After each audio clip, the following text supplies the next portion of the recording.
ऐसा नहीं कि आज हम 4 बजे उठे, कल 7 बजे उठे, पर फिर मन को आप कंट्रोल नहीं कर पाएंगे। मन के लिए एक दिनचर्या होनी चाहिए कि हमको 10 बजे सोना है, 4 बजे उठ जाना है, तो फिर 4 से 4:15 नहीं होना चाहिए, 4 बजे उठ जाना, ऐसा नियम बना ले। और उठ करके हमको थोड़ी देर नाम जप करना है, थोड़ी देर हमें वाणी जी का गायन करना है, थोड़ी देर हमें ध्यान, एक अपनी दिनचर्या। फिर हम अपने संसार के कार्य के नियम, जो संसार के कार्य हैं, उनको भी करते हुए भगवान को समर्पित करें। जैसे जो पद में है, जो आपको राष्ट्र सेवा मिली है, जो आपको समाज सेवा के पद मिले हैं, या आपको जो घर की सेवा के कार्य मिले हैं, उनमें बहुत धर्म पूर्वक आचरण होना चाहिए। अगर आप अधर्म आचरण करते हैं, अपने पद का दुरुपयोग करते हैं, तो आप सुबह जग करके थोड़ा माला चला लीजिए, फिर भी आपका कल्याण नहीं होगा, क्योंकि आप अपने पद का, अपने सेवा का दुरुपयोग कर रहे हैं। जैसे हम जानते हैं कि अधर्माचरण है, ये अधर्मी है, हमें पता है दोषी है, और वो हमको कुछ धन दे देता है, और हम उसको मुक्त करवाने की बात सोचते हैं, और जो निर्दोष है उसको फंसा देते हैं। अब तुम चाहे जितना माला चलाने की कोशिश करो या दान पुण्य करो, वो तुम्हारा अधर्म आचरण, वो अधर्म का धन तुम्हें सतमार्ग में नहीं जाने देगा। नियम लेना चाहिए कि जिस पद में है, जिस धर्म में है, जिस कर्तव्य में है, चाहे कुछ भी हो जाए, हम अपने कर्तव्य से विमुख नहीं होंगे।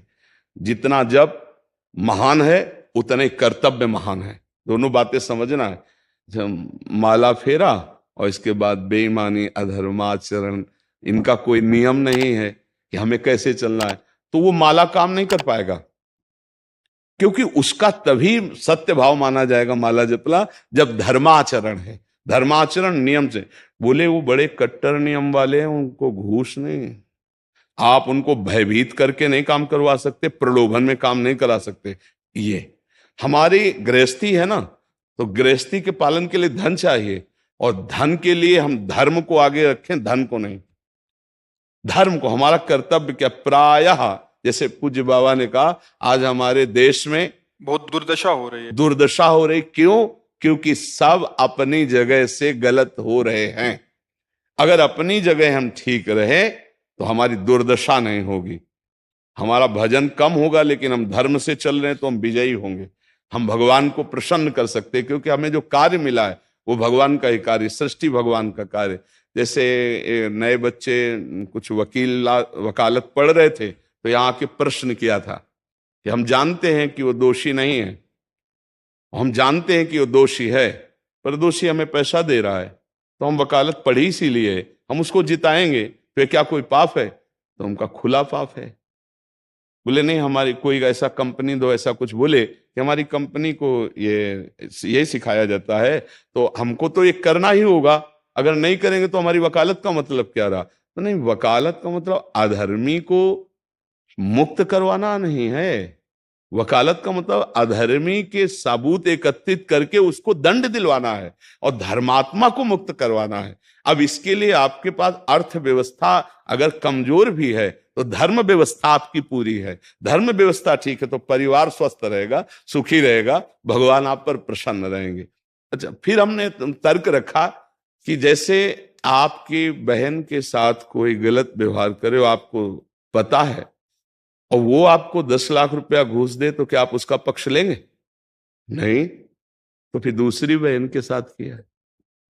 अब यहां विचार करना है ना, अपने भाई का अगर कत्ल किए हो, मुझे पता हो कि ये दोषी है, तो क्या हम पैसे से उसको मुक्त करने देंगे?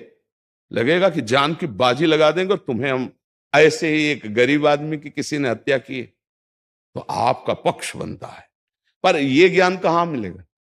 बिना अध्यात्म के ज्ञान तो मिलेगा नहीं। ज्ञान तो इस बात का मिला कि कैसे पैसा कमाया जाए। अच्छा, वो पैसा यदि अधर्म से आया है तो आपकी दुर्दशा कर देगा, आपकी बुद्धि भ्रष्ट कर देगा। तो जो बाबा कह रहे हैं कि आज हमारे समाज की बड़ी दुर्दशा हो रही, उसका कारण यही है कि हमें अध्यात्म का ज्ञान नहीं, हमें धर्म का ज्ञान नहीं, और बड़ी बड़ी गलतियां हो जाती है। बिल्कुल पता है आदमी निर्दोष है, और हम धन के प्रभाव से उसको दंड दे देते हैं। वो दंडा भगवान जब आपको पलट कर देंगे तो आप सह नहीं पाओगे। उसका परिणाम बहुत बुरा होता है। तो इसलिए समाज को चाहिए अपने अपने कर्तव्य का पालन करते हुए एक नियमावली बना ले। जैसे कुछ दुकानों का नियम होता है कि वहां फिक्स रेट होता है, नहीं होता? वहां ये नहीं चलेगा कि कसम से कहते हैं कि तुम्हें हम अपना जान करके कि 100 रुपया मीटर ये मिला है, हम बिल्कुल मुनाफा नहीं ले रहे। नहीं, झूठ क्यों बोल रहे हो? दुकान खोले हो मुनाफा के लिए, झूठ क्यों बोल रहे हो? नहीं लेंगे मुनाफा, हम जितने का लाए हैं उससे मुनाफा लेंगे, पर 120 रुपया मीटर देंगे, कपड़ा बढ़िया है, नाप फिट है, इससे नीचे नहीं उतरेंगे, हमें सफाई देने की जरूरत नहीं है कि हम कसम खाते हैं या ऐसा। हम जानते हो ये बिजली है, दुकान है, नौकर लगे हैं, तो इसका मुनाफा लेने के लिए दुकान खोलें, कोई दान करने के लिए तो नहीं। तो सबको पता है मुनाफा लेगा, लेकिन एक फिक्स दाम, उसे 10-20 रुपया का मुनाफा लेकर के हम उसको बेच रहे हैं। लेकिन झूठ क्यों बोले? बोले झूठ के बिना धंधा नहीं चलता। नहीं, ऐसा नहीं है।